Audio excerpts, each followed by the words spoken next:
Hi, everyone. Welcome back.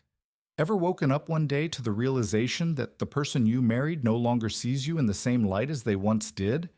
You ceased to exist as her husband and became something more like an add on? That was me. I assumed Rachel and I were constructing a life together, but in reality, I was merely a paycheck, an ex spouse. And when I eventually settled down to the reality of what she thought of me, she wasn't prepared for it. Let me take you through how it all went down. Jack's the name, and for the major part of my life, I believed that I was living a story perfect in every regard. My wife Rachel and I were close friends since high school. We decided to knot while still young, and after some time of building our lives step by step, we were blessed with two beautiful children. We weren't dominating the economy, but could say we were leading a healthy lifestyle. Like almost every relationship, Rachel seemed charming in the initial days. She was lovely. We were together with dreams of future plans and fantasies of the life we will lead together. With all these thoughts in mind, I was confident that we would always put love above everything else.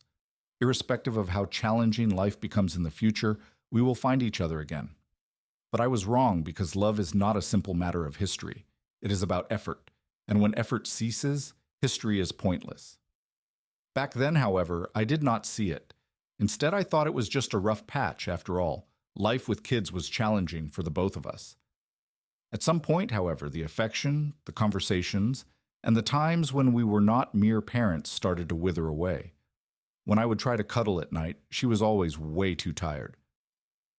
In the beginning, we made sense. Parenting is difficult, and after an entire day of running the house, going to work, and attending to children, expecting to be tired is logical. Hence, I chose not to press on. I let her take some room, hoping that it was a temporary thing that would improve with time. The reality, however, is not that simple because instead of things getting better, distance only grew more profound. It wasn't simply being a parent which drained my energy. It was much profound than that. She never wanted to pursue anything, not even on days where the kids fell asleep early, the house was quiet, and there was no energy to conserve. We didn't have lingering touches and stolen moments. There was nothing hinting towards the intimacy we used to share. Any attempt I made was always met with a defeated sigh, a blatant excuse for tiredness.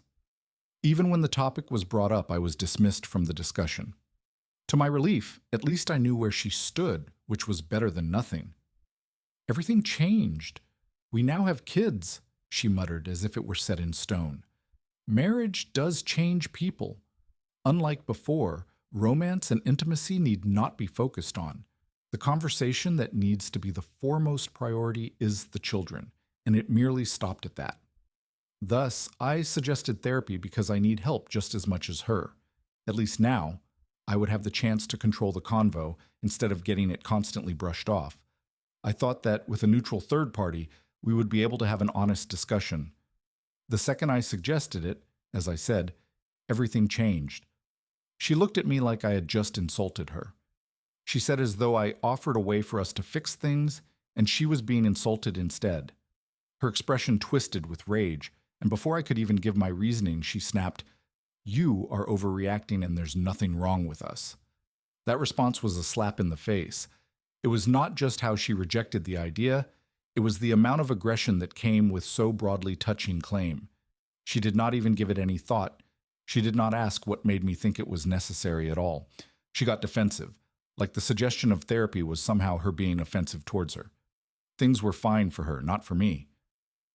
One night, after another unsuccessful attempt to contact her, I came to understand the full scope of the truth.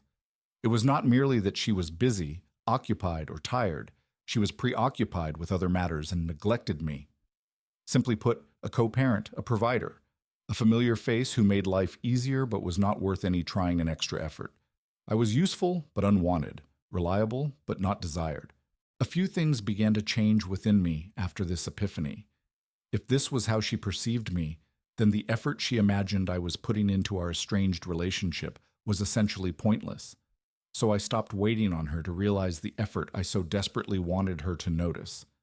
I made the decision to stop trying to plan thoughtful date nights that she would brush off with an exhausted sigh or an empty excuse. I just did not care anymore, standing in doorways with the faintest hope that the love of my life would look up from her phone and notice me. Smirking. Yes, I expected her to smirk.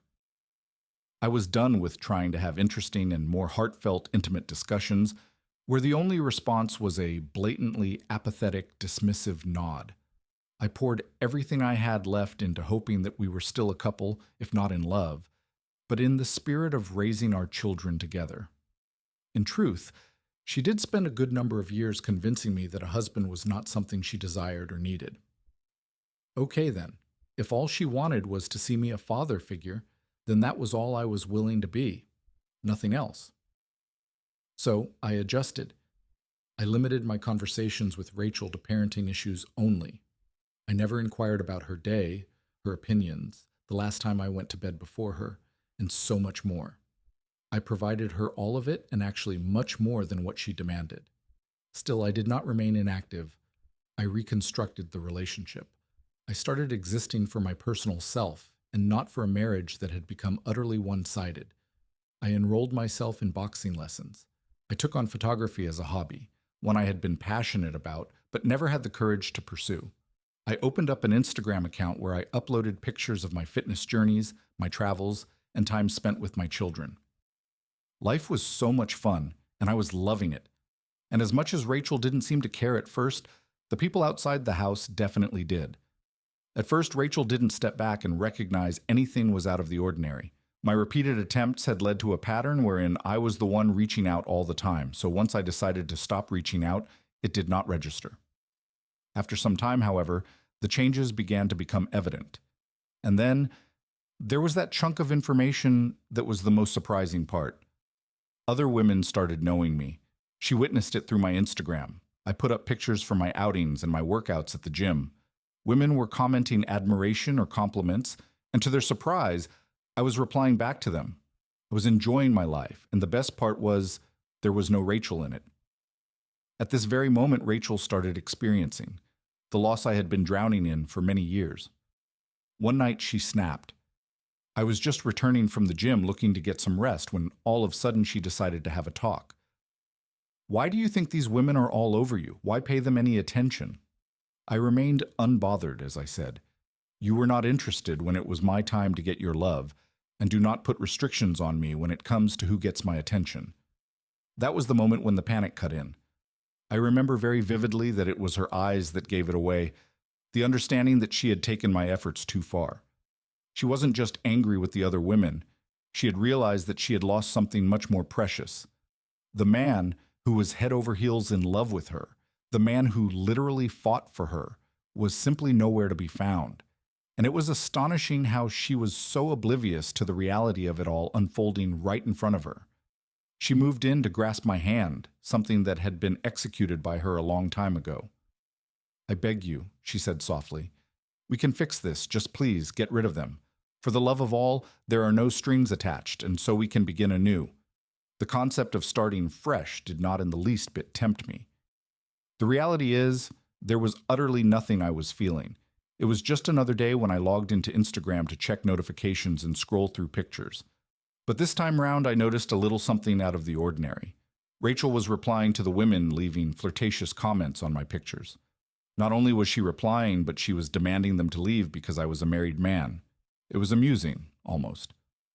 She had spent years ignoring me, and all of a sudden this very woman, who treated me like a ghost, had become possessive. She had neglected me and refused to meet my expectations. But the instant she noticed other women taking an interest in me, she felt compelled to intervene. I did not even feel flattered because it was not love that was inspiring her reaction. It was possession. Out of nowhere, she was ready to claim me back in front of everyone. Rachel was not attempting to do this. She was making it clear. It was impossible to overlook the new habit. She became progressively more physical towards me.